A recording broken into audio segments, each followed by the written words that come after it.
Vamos à correção dessa interatividade, desse exercício.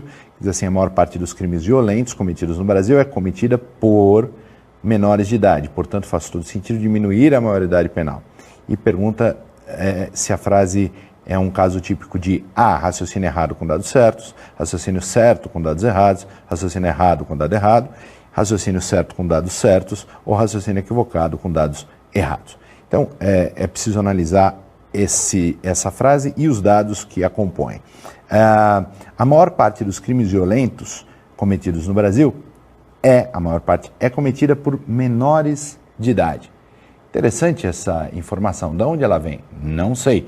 Mas, de fato, isso não ocorre. Não é a maior parte dos crimes violentos cometida por menores de idade. Portanto, esses dados estão errados.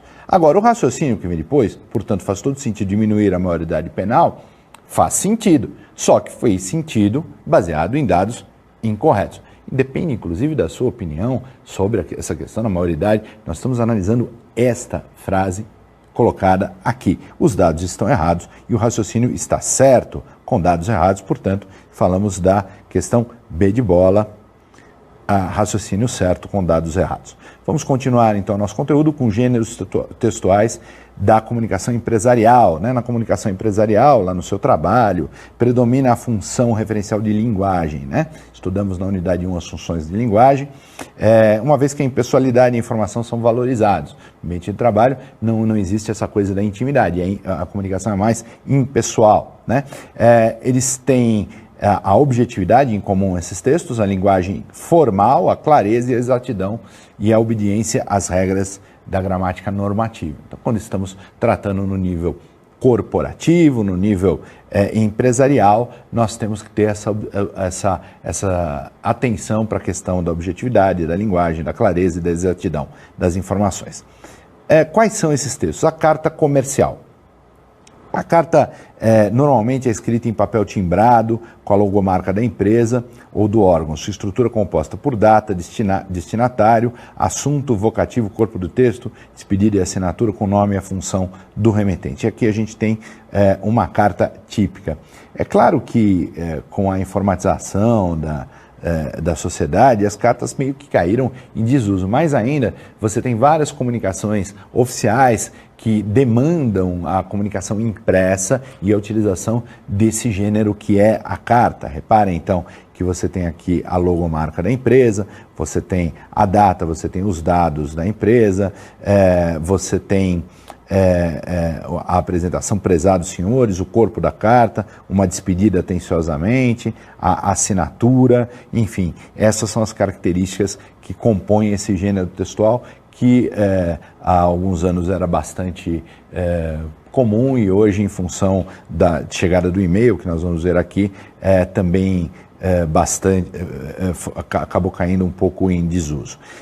Nós temos também o aviso, Aqui a gente fala de um texto que apresenta diferentes propósitos e formatos, Ele pode ser formal, para que todos tomem oficial conhecimento de alguma coisa dentro de uma empresa, ou informal, Aqueles colocados em espaços de circulação e tal. E aí nós temos o exemplo. O importante aqui é que a mensagem seja clara, coesa, ninguém tem tempo de ficar parando para ver com detalhe o aviso e tal. O aviso tem que ser direto e claro, Vamos ver esse exemplo que está colocado aqui, que diz assim: a diretoria de eventos aos funcionários da empresa Brasil Ecológico S.A. A diretoria de eventos da empresa Brasil Ecológico S.A. comunica que o evento para a inauguração do Departamento de Defesa do Meio Ambiente realizar-se-á no próximo dia 31 e conta com a participação de todos os funcionários da empresa. A saída para a passeata está marcada às 7 horas em frente à portaria central. Atenciosamente, o José Manuel, que é diretor de eventos, e a data. A data é importante porque as pessoas precisam entender de que mês estão falando. Notem que se a data é no mês de 21 de maio, o evento é do dia 31 de maio. Portanto, se aquele aviso for esquecido e alguém passa e dá uma olhada e fala, nossa, mas já não aconteceu? Ah, sim, mas a data do aviso é 21 de maio. Então, a data é importante na hora de se fazer um aviso, Agora vamos observar um aviso colocado no elevador do hotel. Prezados hóspedes, informando que o serviço de TV a cabo está em manutenção. Estão disponíveis apenas os canais abertos. Agradecemos a compreensão de todos. Aqui é um bom exemplo daquilo que estudamos anteriormente, que é a questão da concisão, né? Simples, rápido e fácil de compreender este aviso. Vamos agora a um outro texto corporativo, empresarial, bastante comum, que é a ata.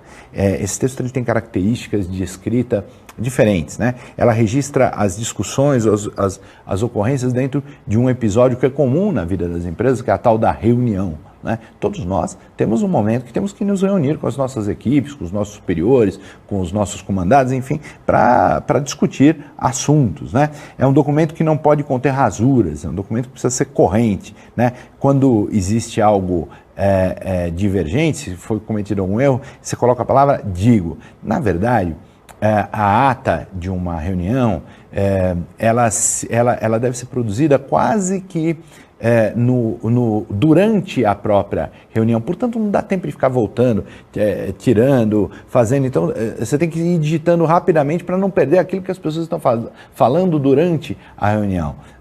Antigamente se ensinava taquigrafia para que isso acontecesse, para que se registrasse exatamente tudo aquilo que se dizia na reunião, mas a ata é um texto corrente dessa forma, então você não corrige, você diz simplesmente digo, né?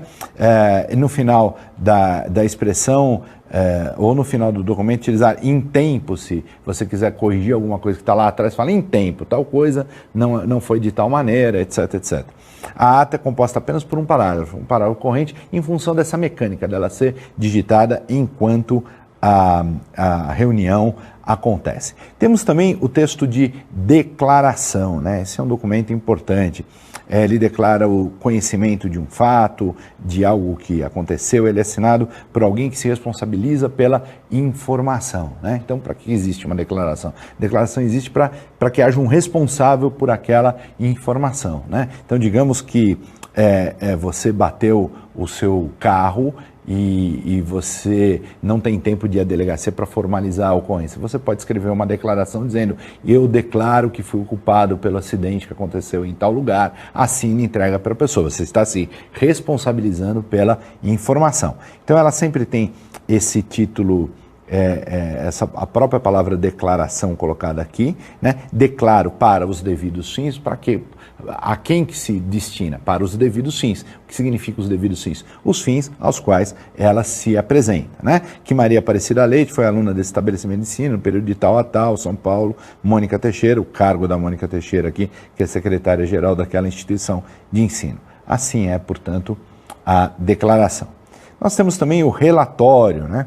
É o relato de ocorrências ou de fatos averiguados de um determinado trabalho. O relatório tem uma estrutura narrativo-descritiva e serve para que se tome ciência de uma determinada situação, para que sejam tomadas as ações em relação àquela situação. Então, eu peço que você faça uma inspeção num determinado equipamento, você vai fazer um relatório sobre isso. Então, dependendo do grau do detalhamento desse relatório, isso precisa ser feito de uma forma bastante formal e bastante cuidadosa, né? Nós tivemos aí um exemplo no caso, em caso de desabamento de barragens, né? Que aconteceu já em 2 cidades de Minas Gerais. Isso é uma coisa séria. Nós tomamos conhecimento de relatórios mal feitos em relação a essas barragens. Então isso é um negócio muito importante. Um relatório, ele tem que deixar detalhadamente tudo o que acontece diante do fato relatado para que providências sejam tomadas.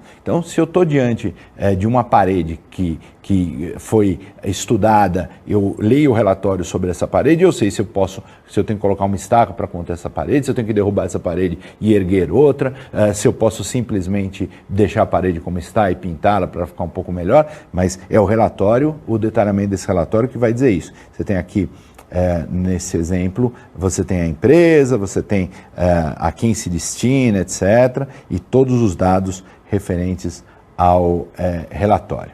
Vamos continuar falando de requerimento, né? É o documento em que algo é solicitado. Ele pode ser dirigido a autoridades públicas ou privadas, internamente, ou às pessoas com cargos superiores, né? Ele deve ser redigido em terceira pessoa e ter os seguintes elementos, né?